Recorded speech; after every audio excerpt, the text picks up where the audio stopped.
Welcome to the Cathedral Music Podcast. Hello and welcome to the February edition of the Cathedral Music Podcast. Here at Cathedral, we are all about celebrating and championing the most exciting and creatively interesting music that explores some of the themes of faith and God. We have Mark here. Hello. And we got Jacob. What's up? And later we'll be joined in the studio by artist and producer WYLD. But for now, to kick us off, this is our standout single of the month. It's Battle by Guvna B. That was Battle by Guvna B. It is a great song. It came out on Friday, but it's already receiving a huge amount of traction, not just in the Christian world, but in the mainstream media as well, right, Mark? Yeah, it was single of the week for One Extra, and it made it onto UK New Music Friday for Spotify, which is like mad. Those are both two huge platforms to get praise on. In last month's episode, we spoke a lot about NF and the journey he's made going from the Christian music scene into mainstream media, getting chart success, getting millions of plays on Spotify, and it's potentially the start of a journey for Guvna, right? Yeah, I mean, if this is the start, then he's absolutely smashing it. So let's just get some more music out there and see that divide get rid of. Yeah, and he's been on a journey, right? Because his first album, it was 2008. Yeah, for sure. Which is like 12 years ago. 12 years ago, and is now potentially finding a sound that could really sort of bridge that gap and allow more faith-based voice enter into the mainstream media. Yeah. I mean. It's a great, solid song that you are not surprised to hear in the charts, right? Yeah, exactly. You could turn on Radio 1 and hear a song of that quality every day. Yeah, it's great. And that's why we've chosen it as our standout single of the month. But anyway, let's kick on with the podcast. Jacob, it's been an important month for you, right? It was my birthday. Woo! I'm now 26 years old. I officially feel old. You are old. You look Thanks. older. You've aged significantly. Really aged. This month has been tough. It's been tough on me, yeah. I'm going to let you all know that it has. But I'm still beautiful. Well, moving on. Did you get any good presents? Yeah, man. I have a geeky annual thing of heading to Manchester and going to all the record stores and I tour around all the indie record stores and buy a few purchases with my birthday monies. Such an indie kid. So funny. But you guys have also started what is a crazy year, and you'll spend a lot of time on the road on tour. Yeah. How do you want to talk about the start of your month and how it's kicked off and what you're doing and why you're doing what you're doing? Love to. So we work at the Message Trust in schools bands, where we go out and do evangelism in schools and to school kids and invite them to concerts and preach the gospel. And we are doing a massive year of that all over the UK and in other parts of Europe too. Which is called the Higher Tour. Yeah, there you go. That's the plug. At the Higher Tour, follow on. Anyway, we're heading into loads of schools. And this last week we were in North Wales, which was amazing. We were in a bunch of schools, did a gig in Llandudno, and we saw 1,200 kids come out. Yeah, it was a ridiculously crazy night. Yeah, it really, really was. Everybody was up to party. Yeah, like almost too much. We just had it was a wicked way to start off this year. We saw 450 responses to the gospel, which is insane. Wow. And so we've been working with the local church to make sure that there's discipleship and follow up going on there as well. So yeah, really, really exciting year to come. Cool. Yeah, you've got I think is it 14 tours in total? 14, yeah. Wow. So Southport next. Big year for you guys. But also, Jacob, start of a bit of a new dawn for you. And I'm so sorry about this, but we did record a whole section in the last episode about the other day. And then we realized we spoke about so many interesting things that we couldn't possibly make a 2.5 hour podcast. And so we did some pretty severe editing. And I didn't realize until afterwards that we ended up cutting a section about the other day. It's fine. Sometimes that happens. I'm so sorry, bro. Do you want to tell everyone what the other day is? This feels like a pity section, but thanks, guys. I appreciate the love. I genuinely do. It's pity. Genuine 100% pity. I feel so sorry for you. But you can make this work to your advantage. So thanks. So the other day is like a... That's all we've got time for. We're going to cut it out now. So I think the other day is a side project that I'm working on at the moment of just sort of moody songs. It's sort of been I've chatted about it a bit before. It's been a sort of a self-help kind of ruminations type thing, and then answering that within the musical form of like very sort of down tempo. If you think sort of James Blake meets Bon Iver, and the first single came out in December. So if you're into that kind of thing, check out The Other Day on Spotify, Instagram, all the places. Yeah, nice one. I Well, can't believe you just used the word ruminations in an actual sentence. And that was amazing. It made sense. I'm so impressed. I mean, I think it made sense. I'm not entirely sure what it means, but you said it so confidently. Thanks, guys. I believe you. But yeah, we have received some lovely feedback, guys, by the way. Oh my days. Yeah, it's been really More nice. feedback. More feedback on the Apple Podcast library. We've actually got 100% 5-star rating. Yeah. And Thanks, Mum. yeah, and so we're like, we're getting so popular on there now that we're increasing up the search list. So all you have to do is type in CATHE, and then we start appearing. Yeah. We are now above all other cathedrals and any other podcasters called Catherine. We finally made We're it. finally above Take that, them. Catherine. That was one of our goals for 2020. Beat Catherine podcast. Catherine's podcast.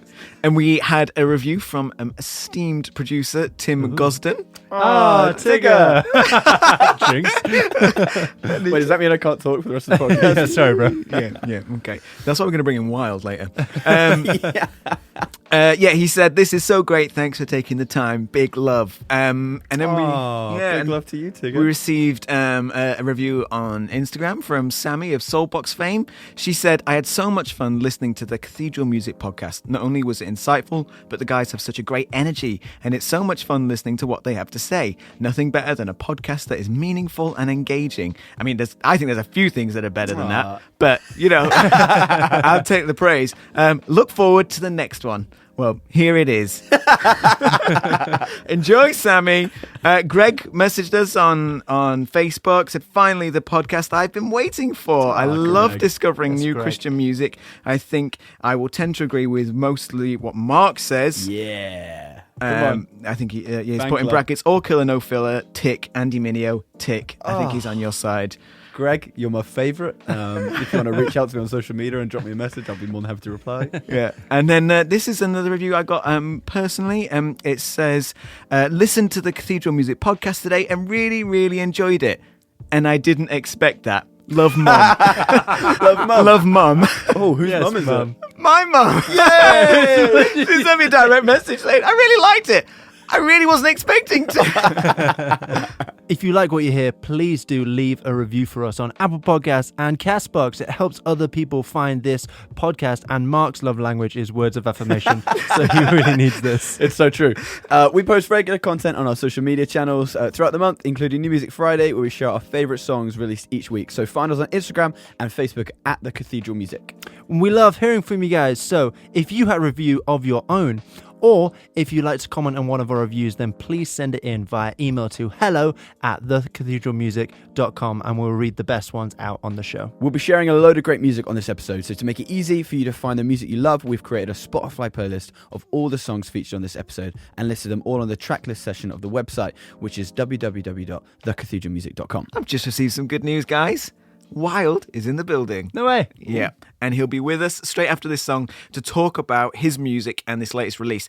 This is one song that we are really loving right now. It is called Your Heart Fit Right in Mine. That was Your Heart Fit Right in Mine by WYLD, and I'm pleased to welcome WYLD to the studio right now. Hello. How you doing, man? Yeah, I'm good, thanks. How are you? Well, honestly, super excited that you're here. So when I was thinking about like the Cathedral Music Podcast and what it could potentially be, and these artists that I was loving, like you were genuinely one of those ones that I had in my head. I was like, artists like, wow, this is amazing. And then I was at the Mess Cafe at the Message Trust in Manchester, and with my colleague there, and I looked over and I was like, I think that's WYLD. Did you get a little bit starstruck? And I was like, oh my gosh. Start hyperventilating. And so then And then you were there again, like a couple of weeks later, in the queue. It's and I was like, work there. it's like you worked there and I worked there and I had no idea that you worked there. So I saw you in the queue and I was like, well, I'm going to have to go over and say something. So I was like, what's up behind you? And I was like, how do I introduce? I don't know what his real name is. I just sort of Excuse me, Mr. Wild. well, I just like sort of approached you like shadily behind you and went, excuse me, are you wild? Yeah.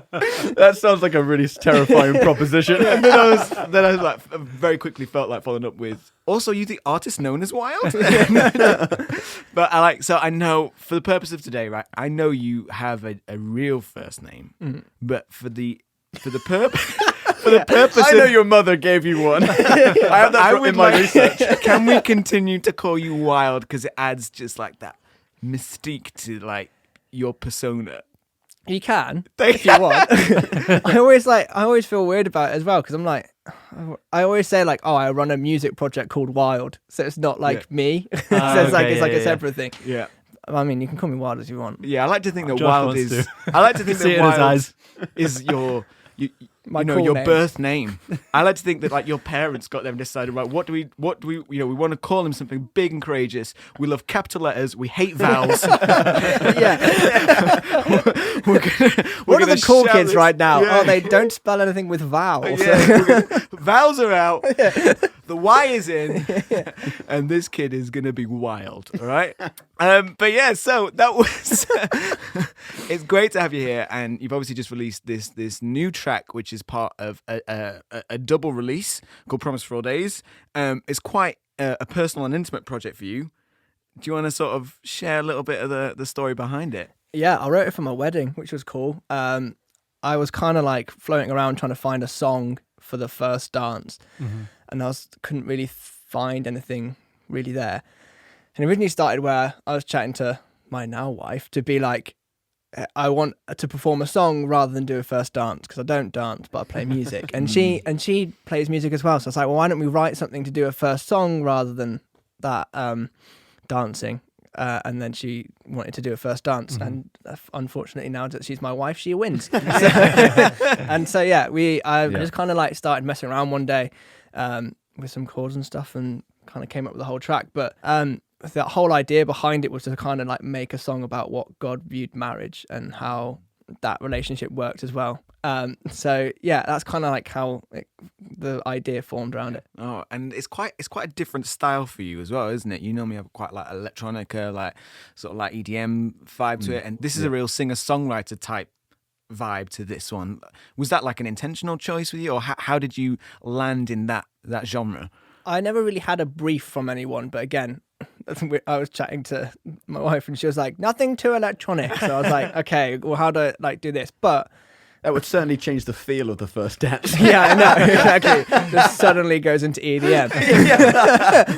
But it's like, I feel like, I always had the same thought of like, can I release this? Is this a wild track? Okay. And that was kind of something we were thinking about. I was kind of looking back and I was like, there is a lot of stuff that I've released where I feel like I have to give context to the track beforehand. So like with this, the context is very much like the stuff I released with Elizabeth Harder, where there's stuff like Ever Deeper and To Be Near You and like the other ones that we've done with her, where it is very much more singer-songwriter focused. They sound a bit more remixed than this. But it was also something where the thought was to release it later, so I didn't want to have something that was overly like personalized to just me and my wedding, but also was something that anyone could really use in theirs. So there's 2 tracks on this like double single. So which one was the first dance and which one is? So the first dance is Your Heart Fit Right in Mine. So that was written with a guy called John Mark Pantana. So he helped write the lyrics to it. So I wrote like the backing track and sent it over. Yeah. And then the Promise for All Days, which is like the walk-in track, came out of that afterwards. So I basically took the bridge from Your Heart Fit Right in Mine and then kind of made a track out of it. Because I mean, they're both beautiful, but that first one, Promise for All Days, right? It's just absolutely gorgeous. The track starts and then like the Here Comes the Bride, just like it just kind of tickles through the beginning, and I was just like, I was listening to it and I put it on, I was like, oh, That's so beautiful. I was like, mate, that fully got me. And then and when I listened to that, I wasn't expecting the next track to be what it was, because obviously knowing a lot of the stuff you released, a lot of the dancey stuff, and then that acoustic guitar comes in with that nice electric guitar line, and I was like, this is different, but it's like super cool, and the both tracks fit together so well. Like it's beautiful, bro. Thank you. Yeah, it was cool. I worked with a guy called Sam Allen to do all the orchestra stuff. Okay, yeah. So I had the idea of taking the bridge section and using it as the walk-in, just because I knew that we could build it throughout the section. So we got to go see the church like a few weeks beforehand, and I was getting Emily to walk down, and I was like, okay, let's time how long it's going to take to go through, and like let's have 4 sections where this really is where cool. this person's going to walk through, and like it really will build cool. up at these exact points. So when I knew that when she would walk down, it would be at a certain point. And it's like so personal, and I love that you released it to the world. Do you know what I mean? Like I feel like that's something that's really cool. You've written something, for you and your wife, but you also just said before that is that I don't want this just to be about us. Like other people can use this, and that's really cool. I thought it'd be one of my, it's like a slow burner track, I call them, where it's like there's things like a song called May You Speak, which is one of those where it's kind of like has like people listen to it, but it's not really like a main thing. But I'm getting people messaging me saying, oh, this reminds me of like my wedding day, like this encapsulates what I remember of my day, and I'm like, oh wow, that's interesting. That's something that, again, because I wrote it before I got married, so it's like, how do you write for something that you haven't yet experienced yet? Like, it's a very interesting way of looking at it. So and you got a little video project on with it as well. That's currently being worked on. Cool. Yeah, we were a bit worried about it, so we got people to submit like videos of their wedding videos to try and make like a whole like kind of crowdsourced video out of it. So as a producer, how musical are you? Do you play lots of instruments and stuff? Yeah, I kind of grew up learning how to play stuff in the context that I would play them in. So like I started drumming when I was 3. I would sit in front of the TV to Fleetwood Mac and play like kind of awesome. like in time, not drumming, but like would hit things in the same rhythms and in time.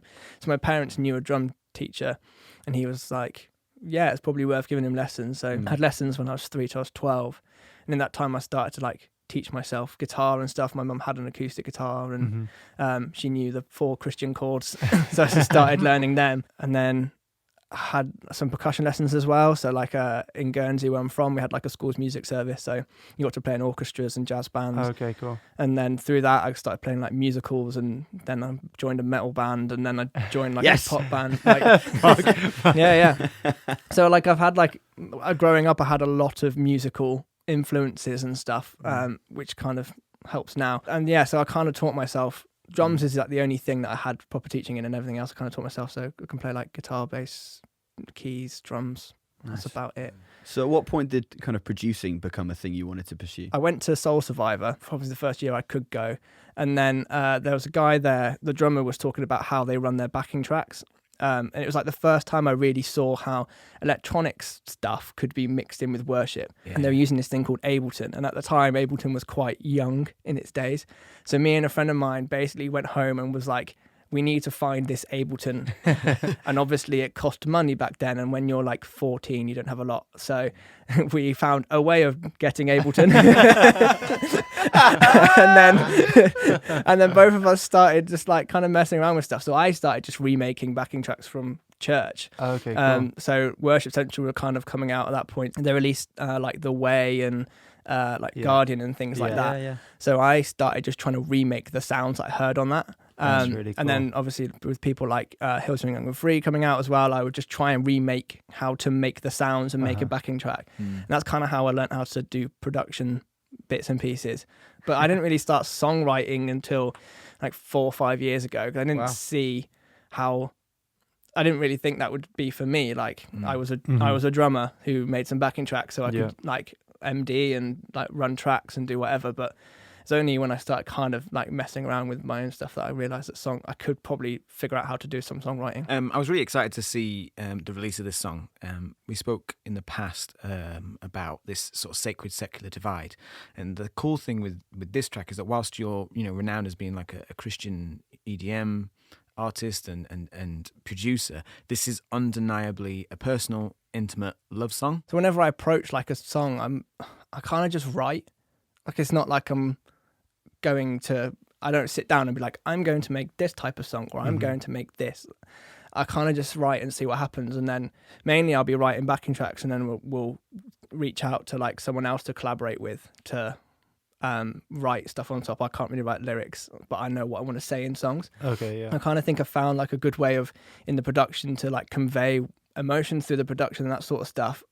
And then when you add a layer of songwriting on top, it kind of like melds together quite well, because I don't like having like a very, without putting any producers or anything down, like when you see like a EDM house type track, it can be very rigid and not very like, doesn't sound like it's got a lot of life in it. Yeah. That's why I kind of try and mix in like a lot of acoustic type instruments as well as the electronic elements to try and make sure that the track's got some life in it as well, and convey like the emotions that I want to be putting out there as well. But in terms of like, am I a Christian artist or an artist that's Christian? I don't care. Like, you can call me what you want. Like, I don't like it when people want to lose the Christian side of it to try and make it in the mainstream. If they feel like if they're a Christian artist, they're not going to make it in the mainstream. I mean, if we look at like Guvna B, like he's getting put into the like Good Music Friday like UK playlist. I've been in there with like the most worship song I've put out. NF's in there all the time. Lecrae gets like, there are people that are Christian artists. Who, for the purpose of listeners, wow, just did the quotation marks with his fingers. It's like there are Christian artists that get out there. It's just that like their music's good. If you're a Christian artist that is trying to make it in the mainstream, like just make music and let people decide where you fit, rather than like trying to fit yourself into a bracket where you're probably not going to end up. That's cool, yeah, man. We gave our followers on Instagram the chance to send in some questions of their own for WYLD. The first one that came in is, "This is dope." Correct. It came in and I read it. I was like, this is clearly a statement. Yeah, not a that's not a question. mark. But maybe he meant to put a question mark. So This is WYLD, dope? this is dope. Yes. It is. WYLD agrees this is dope. Amazing. Rebecca Young says, what artists inspire your music? So my liked thing on Spotify is very varied. Like I don't know any of the artists on there, but I suppose like the 1975 are kind of like where I get like lyrical inspiration from, just because of how like raw and honest they are with how they talk about certain subjects. I started off being very inspired by Muramasa, so like if you listen to like my really early stuff, that's kind of like where you can kind of see that I'm ripping him off. If I'm going to be honest. But then like over time, I kind of think I found like a nice, because I listen to a lot of stuff and my liked stuff on Spotify is very varied. I kind of just pull from a lot of different areas. Awesome. Another question we had was, what are some of your crazy dreams with music? What do you hope to get to do someday? I don't know, to be honest. Like I'm very easy with this. Like the whole reason why I started was just because I was very frustrated with how worship music sounded, so I just wanted to make my own. And I think someone asked me like, "Oh, do you think church would ever like fully embrace electronic music and stuff?" And I was like, "Well, probably not, but there is a space for it. It's just what is that space?" I really want to do live stuff, but like again, it's how does that work? Because I'm not like an artist that is like, if you don't jump up and down to this song, I'm going to punch you in the face. But I'm not a worship artist. Like I'm in between. So for live music, it's really hard to try and find like a singer that can find that balance. And then also I have a mixture of female and male vocals. So then you've got to find two singers that can find that balance, as well as like, what am I going to do? Because I don't want to just push play on a CD. Like I play all the instruments on it. So like I want to find a way of doing all that sort of stuff. So it's just Jack Garrett kind of vibe. Yeah, so it's like Jack Garrett, like again Muramasa, Clean Bandit, that sort of idea of like, how does that kind of all work? Awesome. Cool. I guess a more pointed question then would be, what are your plans for 2020? Looking forward for like dreams and stuff. What are you hoping to do this year? We kind of have a bunch of singles ready to go. Like just got finishing touches on it. Are they from all of your weddings? Yes. The other 4 weddings. Okay, cool. Because that's the only place I draw inspiration from. And then there's an album that I've been wanting to do for 3 years. That An album, that's so exciting. Wow. which is so. I want to do it this year. I felt like at the end of last year, I kind of like in December, I'm always a bit like, what am I going to do? And then go into a bit of like, okay, God, what do you want me to focus on next year? And then that was very clearly like, okay, now's the time to put that album out. Cool. It's Well, exciting. talking about life goals, major achievements, significant moments in your career where you can sort of draw a line in the sand and say, this is where, I made it. It is one of those moments for you now as you get the privilege of being the first guest participant in our world-renowned game, Shuffle Play. Woo! Yeah. The best game of all time, and it's not clearly rigged for Jacob. Yeah. Oh, what's that? Is this a Bright Line song? Song I wrote. Oh, is this me singing? But seeing as Mark lost last time, Mark will Such a good game. Mark will not be competing, but WYLD will take on Jacob in this episode. The idea of Shuffle Play is that I will take control of their music libraries and I will press shuffle and see what song comes on next. They will have 30 seconds to try and guess the artist and the song title name. We will have 3 songs each, so there's a potential of up to 6 points. Are you guys ready? I've only bought my music on iTunes, so I'm good. A level playing field with Jacob now. So, Mark, you're not going to feature in this, but I have found a role for you. Oh, how exciting. Last time, you created a jingle on the spot for Shuffle Play. I did, yeah. Here is your chance to do another jingle To on redeem the spot. yourself. Redeem yourself. Well, the jingle wasn't the problem. The The problem jingle was the was- game was rigged. How many times? That was the problem. Right, Mark's jingle in 3, 2, 1, go. Shuffle play on your library. Spotify, it's Jacob and WYLD. You're welcome, world. Once again, if anyone wants to do any collaborations, I'm available. Oh my gosh. Right, Jacob, I have your library. I genuinely feel so nervous Yeah. now that I have something to lose because I am the reigning champion. Do I have to come back next month if I win? Yes. Right, here we go. Thanks, Mark. Here we go. Right, well, let's move on to the next section of the show. We are going to look at our Horizon Artist of the Month. And as our guest on the show, we asked WYLD to pick the artist. So, WYLD, who have you chosen for the Horizon Artist of the Month in February 2020? So I have chosen Alva for this month's Horizon Artist. Okay, so this is a little taste of what Alva sound like.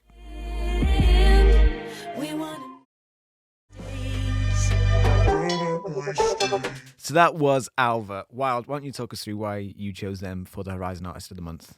I think when I first got sent them, they sent me like this song called Every Moment. Yeah. And I listened to like the first 30 seconds and was like, oh, this is okay. Like, Uh-huh. and then didn't really think about it for a few weeks. And then the guy was like, oh, what did you think of the song? And I was like, oh yeah, it was all right. It wasn't anything, it was really special. And it's like, oh, did you not hear the end?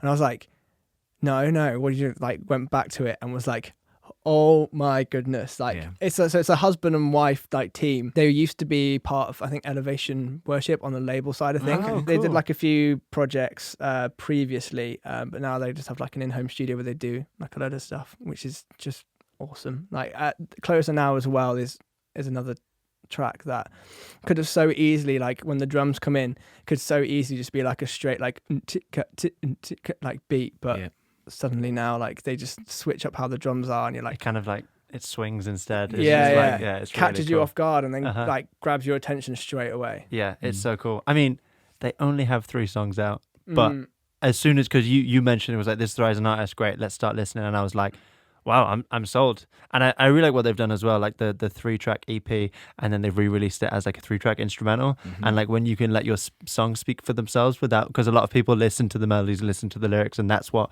holds a song for a lot of people. But when a song can speak for itself, I think that's really cool. And kind of, that's what like King's Kaleidoscope has done with all his albums. And one of my favorite producers is a guy called Gabriel Garcon Montano, and he releases every album he releases an instrumental. I think that's really cool that they've kind of done that as well. Yeah, it's interesting that track Every Moment because my favourite part of that track comes in the last 40 seconds, and that's a bit that grabs you, goes, whoa, that's an amazing track. And it's interesting because you look through the amount of plays that all the tracks on the EP have, and Every Moment is the lowest. And you think maybe people have just kind of skipped, kind of similar to what you were saying, and you were actually saying something that's similar about New Music Friday. Yeah, so I mean, we're listening to potentially 60 different tracks on a Friday, maybe more across, the Christian music industry and the mainstream releases, trying to find those songs that really stand out. Yeah. And so you can fall into the trap of like, you get 30 seconds in, 40 seconds in, and you're like, this isn't really doing it for me. I'll skip on to the next because I got a lot to listen to and I want to pick out the best. Yeah. So if it's not grabbed me by this point, surely it's not going to be that great.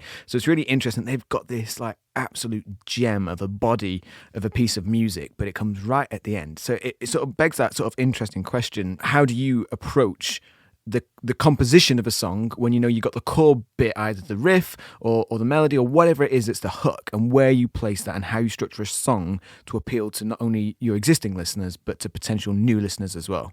Yeah, there's like loads of techniques you can use. There's loads of stuff for like you've got to hit the chorus by like 50 seconds or like make sure that your drops are different every time to keep them like hooked and stuff. I don't really care about a lot of that stuff. Like, it doesn't really faze me. Like I said before, I kind of just write and see what happens and then kind of form it afterwards, rather than going, okay, the chorus needs to come in at this point and it's going to have this riff and it's going to do X, Y, and that. And I mean, you can get quite formulaic then, kind of trapped in the structure, can't you?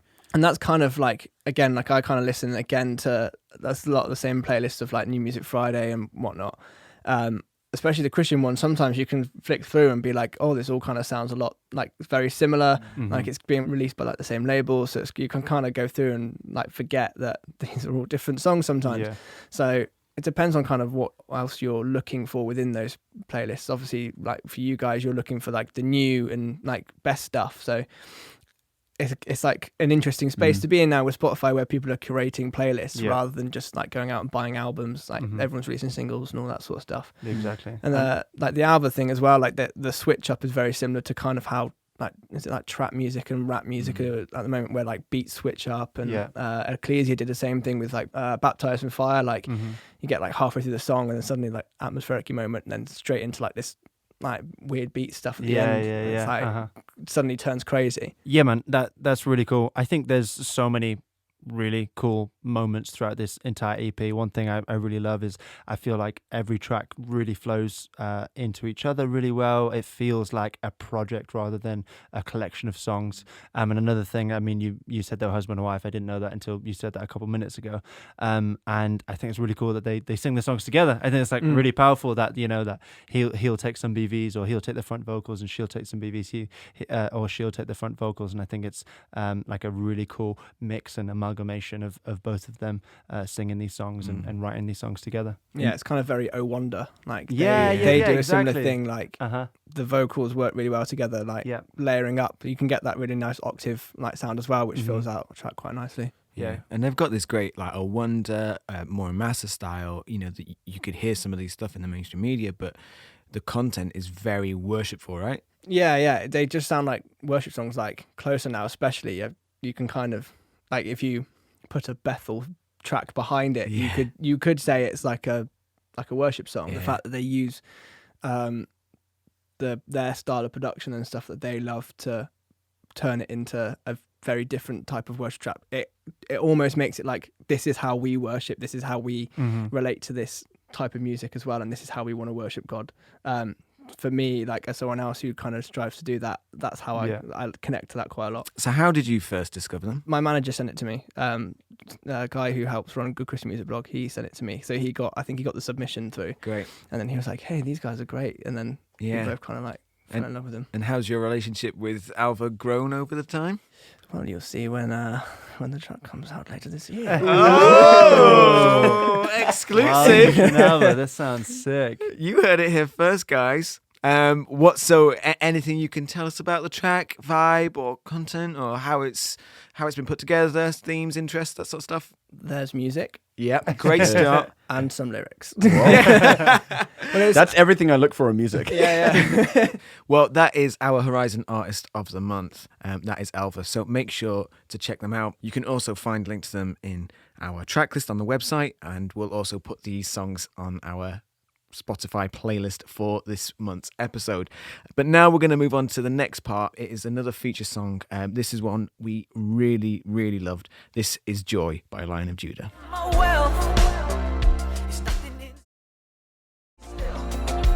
This is such a fun track. This is Joy by Lion of Judah. And we still got WYLD with us. And we thought we'd keep him in for this bit because you're on the same label as him, right? Yeah, they just joined the collective I'm on, the Amen Collective. Which is such a good name for a Christian music collective. Yeah, it's great. Yeah, it's set up by the guy who runs a Good Christian Music blog. Yeah. Have you had much time with the Lion of Judah guys? Yeah, I did a track with them end of last year, I think, called All That Much. And then I knew about the EP as well that they were putting out. So The Antidote. yeah, such a good EP. And this song is like such a great track off it. Jacob, what caught you with this? What caught me was like a similar thing to that. What caught me, I mean, the Brilliances album that came out in January spoke into anxiety, and this does the exact same thing, but it comes from a completely different point of view.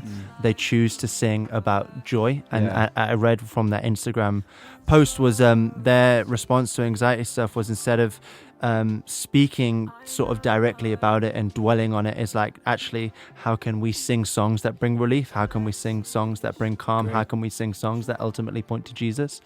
And just to, be super honest with you, anxiety is a thing I've struggled with for about 2 and a bit years, and just recently over the past couple of months, it's kind of hit me really hard, and it's been something I'm sort of battling with maybe on a day-to-day basis.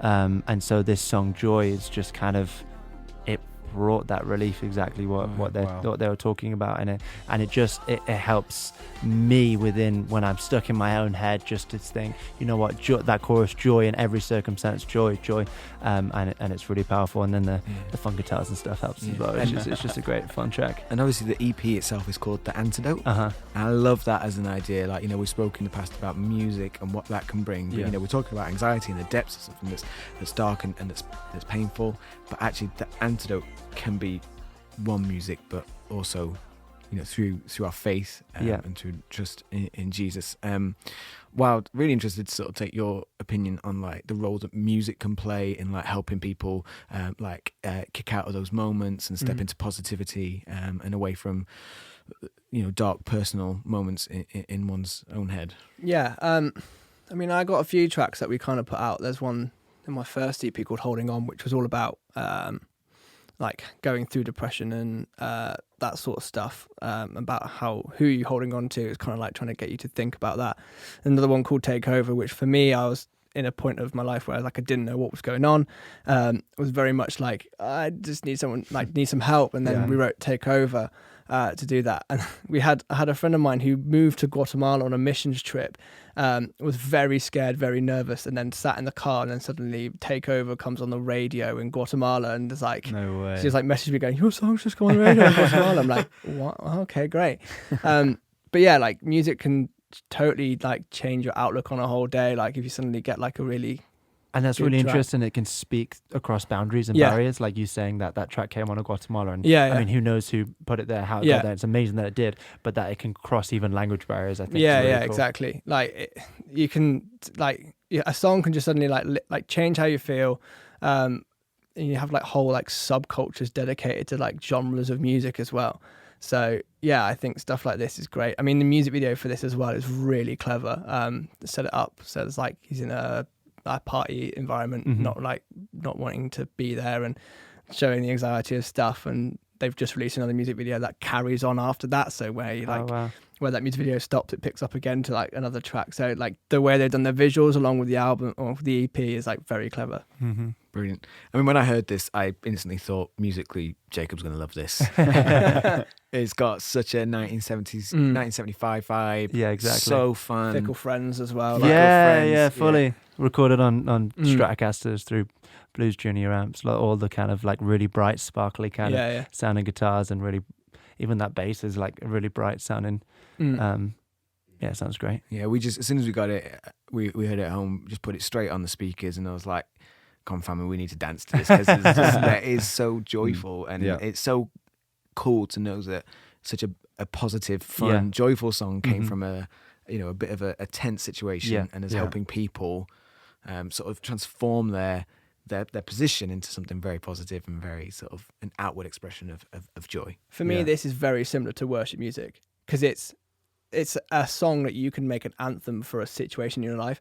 Like how in worship music, we're like the worship leader at the front could be like, come on guys, let's sing it out, let's make it a thing for right now. Yeah. Like songs like this can do exactly the same thing, where it's like that chorus can easily get stuck in your head. Suddenly when like if you're feeling anxious or whatever, bam, that song comes on. Yeah. Like in your head, you're like, oh yeah, I remember that thing. So like for me, this is very similar to how like worship within the Christian world, like artists like this that are pushing the boundaries, where you're not necessarily going to say like this is a worship song, but actually can be like an anthem for a situation in a life. It's great. Well, as you can see, we all really love that track and we think you need it in your life. But that brings our time with WYLD to an end. Aw. It's been a blast. Yeah. Mate, thanks for being with us and for allowing Jacob to win again. That was really good of you. Yeah, for sure. Before we go, where can people find you? I'm on Instagram and Facebook at official WYLD Music. With a Y. Yeah, with a Y. Because his Spelt parents wrong. hate vowels. Yes. Great. Well, thanks for being with us, mate. Everyone, you need to go and check out all of WYLD's stuff and be expectant for some big things to come in 2020.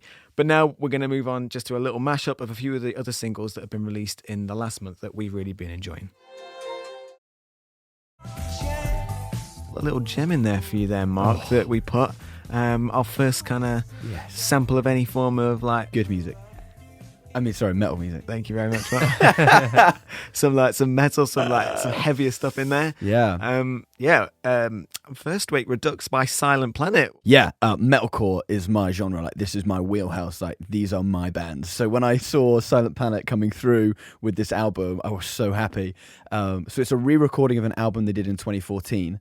The production on that album kind of split the fan base a little bit on whether or not it was good or bad. So they've gone through and re-recorded everything. The only stems they took from the 2014 project were the guest vocals. So I had a guy from Being as an Ocean and a few other bands as well. They're the only stems they kept from 2014. Everything else is new. And you can really hear the difference, particularly vocally. The two vocalists in the band have come on leaps and bounds in the last 6 years. And also, I massively prefer the new production. Much more modern metalcore production. Sounds like guitars are a bit more Architects vibes. For people who are in the genre, you'll know what I'm talking about. So I absolutely loved it. And this track in particular really, really stood out. The whole album has so many like awesome classic metalcore moments of like these weird guitars. You're like, is that are they playing the right note? And but there's things that are like kind of there to like kind of twist you in and out of it.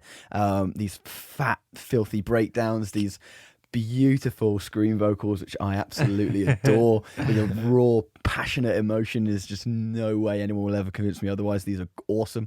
And I'm a absolute sucker for like a high-end, high-range male vocal, and this guy comes in with an absolute belter, particularly in this track, First Wake Redux, which is awesome. And there's that little break at 120 where everything kind of comes down, and then this delicious kind of driving guitar and drum section come in, and I was like fully blown away. So I It is very, very cool. It's cool. quite, for a metalcore song, it is quite accessible as well. Yeah, I guess. this track in got particular bit, as well. Like, a bit more of a commercially poppy kind of.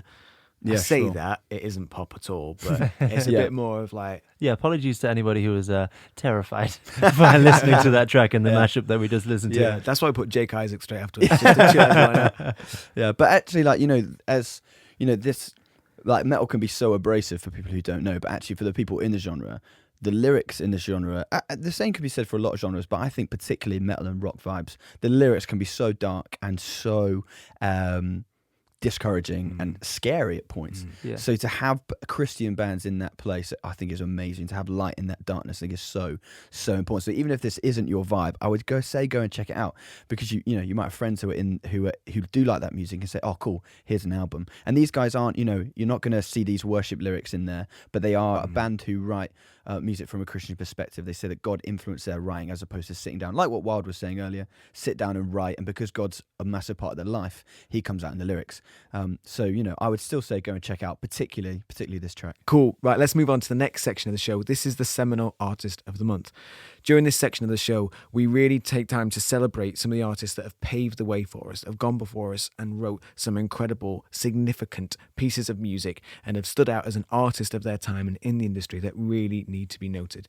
And today it was an easy choice for us to go with Lecrae. These are some of the songs that he has written. Seminal Artist of the Month.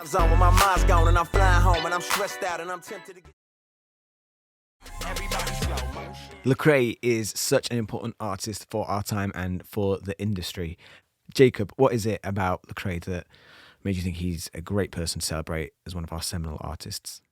I think Lecrae is almost like the definition of a seminal artist. Seminal artist for us is someone who has paved the way in the the Christian music scene and how they've made a way for other people to be able to get maybe a step up that other artists may not have had in that time. And that essentially is what Reach Records is. And if you don't know, Reach Records is the record label that Lecrae and a friend of his set up when they were in uni. And Reach Record has Tadashi on it. Reach Record has KB on it. Reach Record has Lecrae on it. Reach Record has Andy Minnie on it. Reach Record has Wanda on it, who was one of our top tracks of 2019. Like, he opened Reach Records the year before his first album came out. So it was 2004, I set it up. 2005, released his first album. And from day one, he was looking to how can I equip other people? How can I give everyone else a leg up in the game?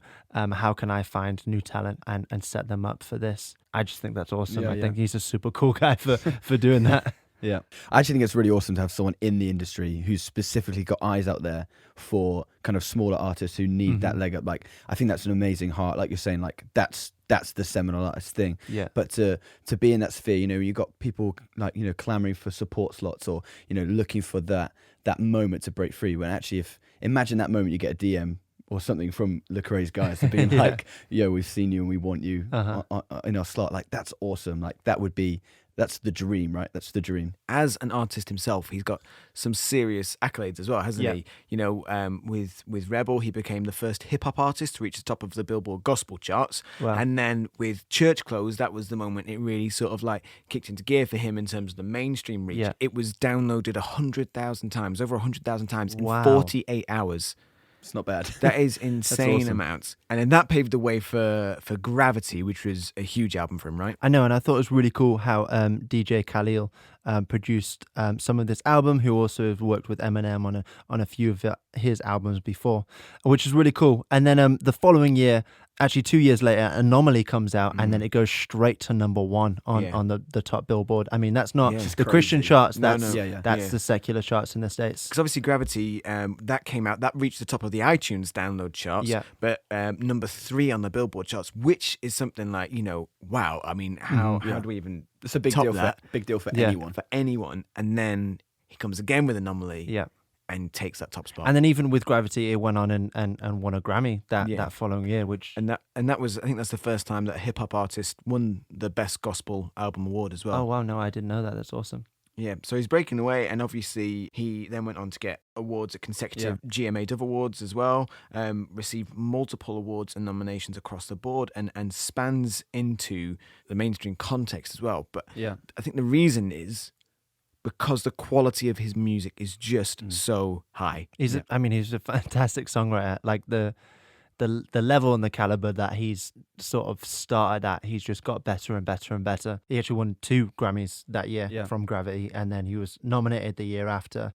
And even in 2016, he got signed to Columbia Records, so they saw that he had something, and they wanted some of that something. And Columbia, just for people who don't know, Columbia are huge. Yeah. So they've recorded like with artists like Beyonce, Adele, 50 Cent, The Clash, like some huge, huge artists, and they see something in Lecrae that they want to bring on to their record label as well. And went on to release All Things Work Together on the back of that signing, and that is a great album, phenomenal album. It's got like some real sort of like hardcore back to solid hip hop stuff on there as well, but also got some really poppy stuff on there. Like the more poppy side of hip hop, like with the Tori Kelly song, which has got like over, is it 61 million plays on Spotify, a phenomenal amount for any artist to receive.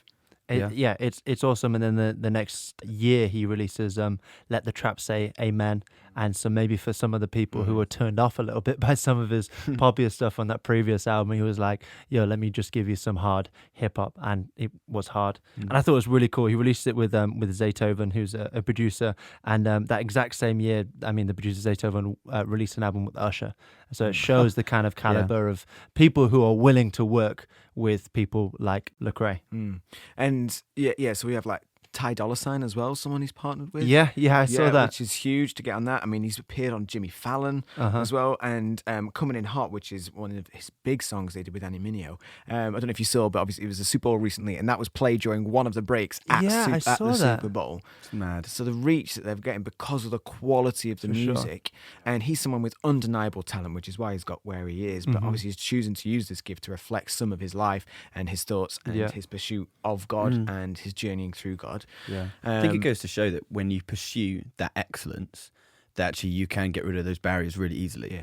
That maybe that has caused a divide, Christian to secular, is maybe a lack of quality or a lack of understanding, a crossover of the language. But what Lecrae demonstrates in all of his stuff is a real understanding of the language of hip hop, of his genre, and then adapting that to fit both worlds. So he has a wider reach than maybe some of the bigger hip hop artists, because he is able to cross that divide. Yeah. He's able to be a fantastic Christian artist while also, like you say, playing at the Super Bowl. Like, that's huge. Like that's massive. And so being able to cross that divide and showing that actually by pursuing that excellence, by pursuing that high standard, that divide slips away really easily. And the good news for Lecrae fans is that he's coming back this year with a brand new album. It's called Restoration, right? It is, yeah, and it's going to be big. Don't know the release date yet, but this year it will be dropping, and I can almost guarantee we'll be featuring some of the songs on the Cathedral Music Podcast when that comes out.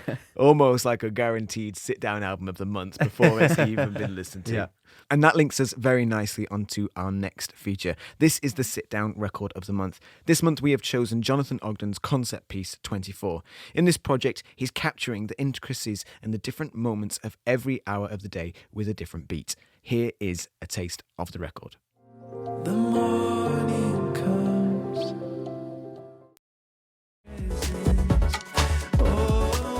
This is a really interesting project that really captured me straight away, as he's trying to be intentional about God's presence in every moment. On his website, he said this: I spent the year trying to be intentionally aware of the unique attributes of certain times of day, the way the light changes, the mood and atmosphere of the night in contrast to the day. I began to learn how to see and hear God in these moments, not just in my planned quiet times or church meetings.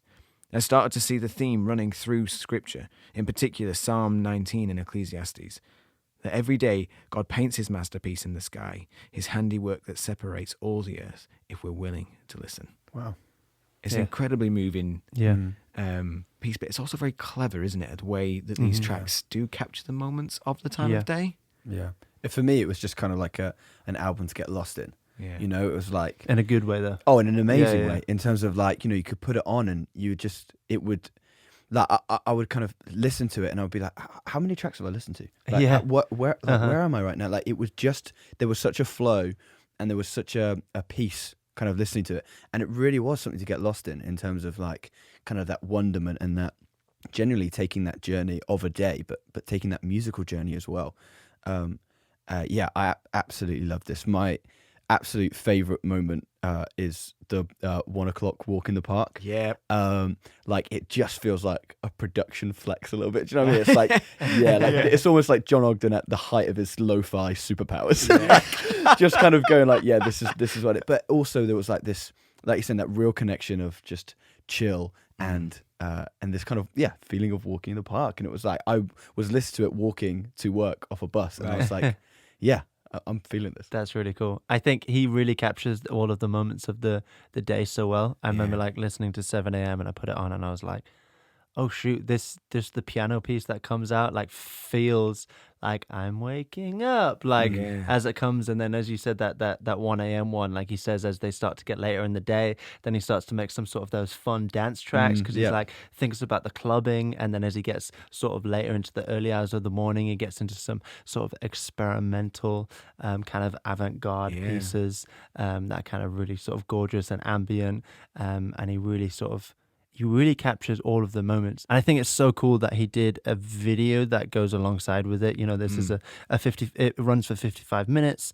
and there's a 55-minute video out on YouTube that you can watch the beginning of the day at 7 a.m. and then you can watch the sunset towards 7 p.m. and then you can watch sort of the nightlife, and it's been filmed mostly in Los Angeles, and it's very reminiscent of Sufjan Stevens, the BQE. Wow. Where there was the Sufjan Stevens had that very similar idea. He sort of created an album to go alongside this visual thing that I think is really cool. And I would say that I'm sure you guys would agree that I really think that Jonathan Ogden is one of the most, important songwriters of sort of faith-based music / congregational worship of our time. Yeah, he's really making an important mark for us as well. Yeah.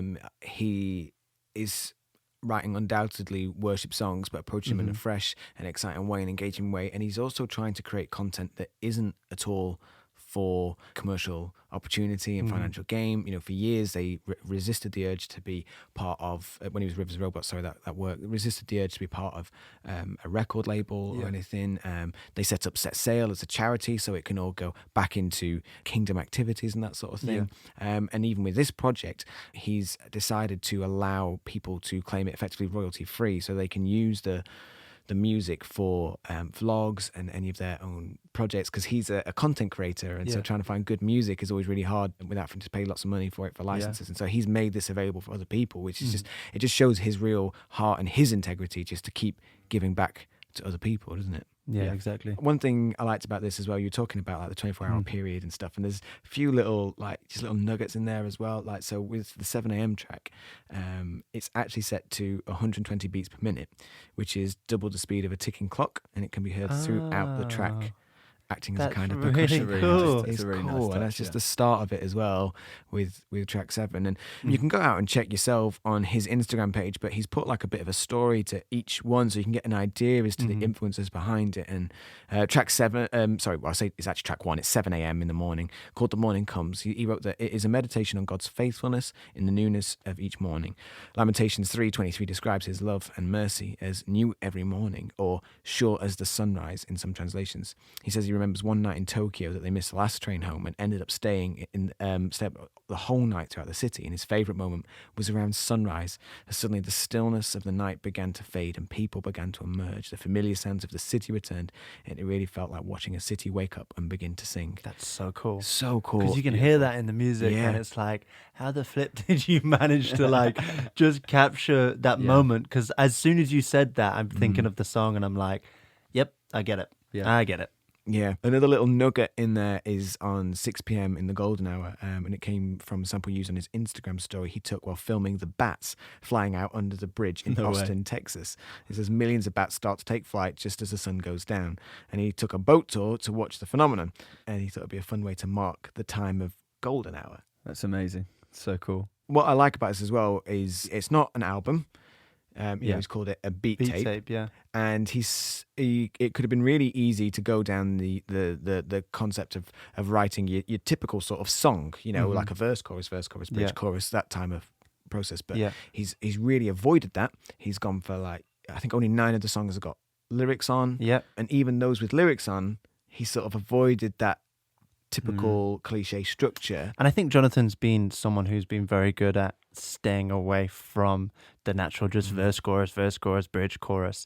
I think maybe some of his artistic inspiration, like some of the, I said Sufjan Stevens already. I know he's a big fan of Bon Iver and like Big Red Machine and The National. And I think all of these people are people who are just, they make popular music, and it's not that people dislike it, but it's not the natural just, this is on Radio 1 every single day, popular song. And I think he's continued that within this. I really like that he's obviously written, 7, 8, 9 songs with lyrics, with melodies on, which I think are really cool. And then he's just given so much space to let everything else breathe. Mm. And I think he's tried some cool things. He's trying some new genres, all of the lo-fi beats. Oh, man, I absolutely love all of the samples Yep. that he's used. He's got birds singing. He's got random people talking on the second track. He's got all of like the drums. I know that Caleb from Rivers and Robots actually played on one of the tracks, but I really love 12 p.m. Daydreaming.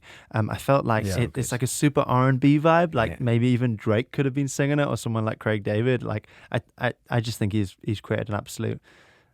Some may even say masterpiece. Oh, big words. Hello. Yeah, But daydreaming's fun, isn't it? Because like 12 o'clock, I mean, personally, that's probably when I start daydreaming as well. Like you've been at work for a little bit and then, your mind starts wandering. Start thinking about lunch. Yeah, start thinking about or what you could creatively achieve. Yes, or something like far that. more productive. Something far more productive. But this is a brilliant record that we are fully in love with and we think you should check out as well. A couple of honourable shout outs that we wanted to mention as well with records this month. Obviously we mentioned The Antidote already by Lionel Judah. You should definitely check out that for a really cool indie vibe. Holvey is an artist I've really been falling for recently, part of Reach Records as well, so we're going back to Lecrae and what he's been doing there. But he's just released this first little EP and that's a real strong contender to stand up and be noticed, I think. And you really liked Colony House one as well. Yeah, for sure. Colony House released an album called Leave What's Lost Behind.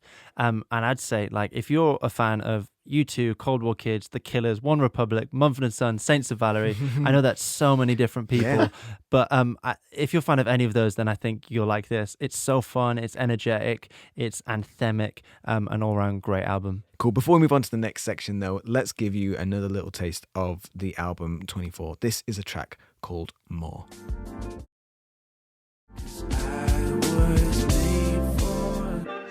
On to our next feature. This is the Pop Culture Moment. Each month we'll try and reflect on a few of the moments that faith and culture have collided in the mainstream media. In the last month we had the Grammys, an incredible award ceremony. It's always a fun event. Yeah, it's great.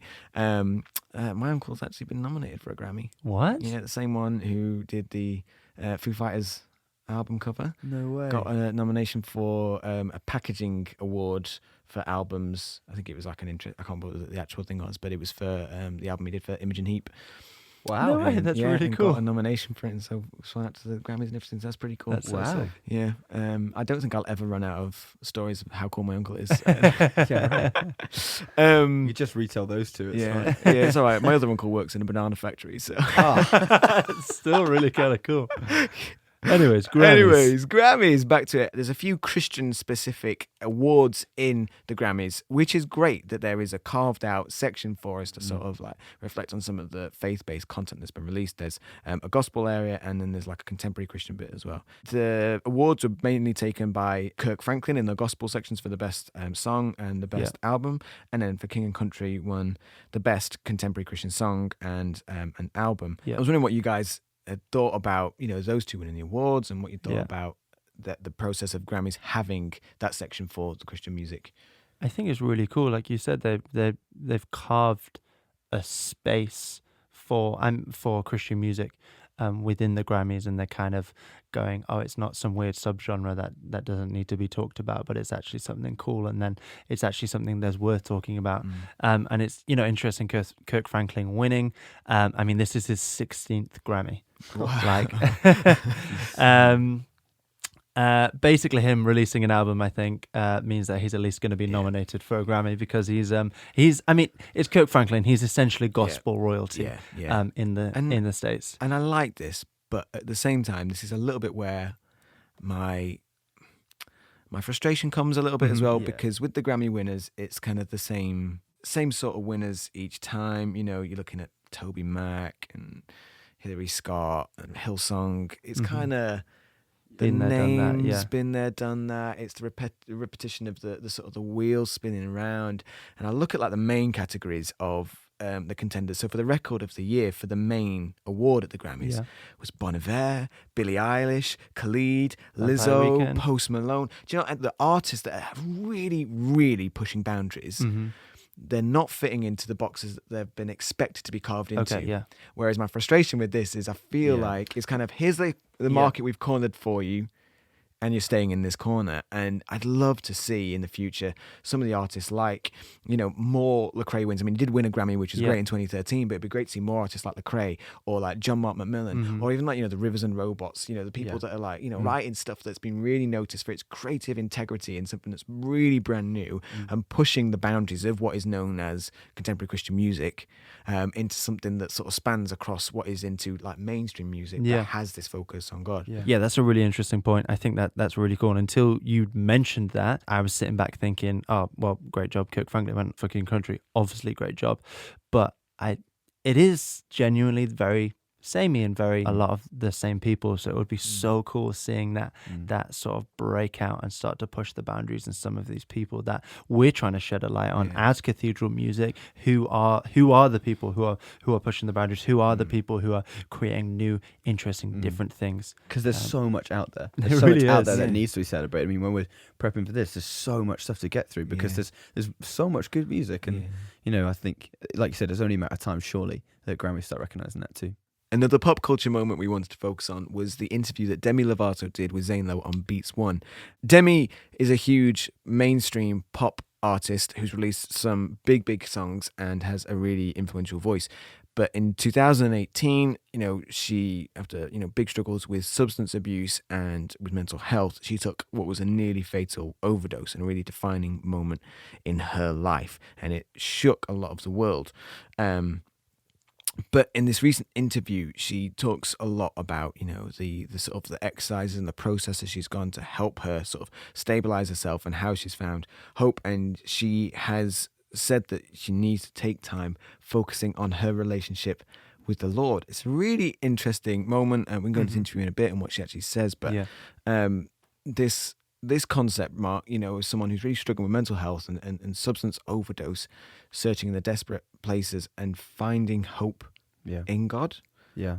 It's so important we've got artists like this who are stepping up and standing out and speaking out, because it's, so many people who are going to be listening to the radio, so many people who are going to be listening to her music will be going through exactly the same stuff. And the fact that she's able to, be a voice in that place, I think is so important. I think we're finally starting to realise actually in our culture that it's so important for these influencers to be speaking out about the struggles and to be transparent and to be honest about the struggles. And Demi has done that since 2018. And it's been, I personally think, incredibly powerful. And in this interview here and in the other times she's had this conversation about pointing people to a relationship with Jesus as her source of hope, I think that's amazing.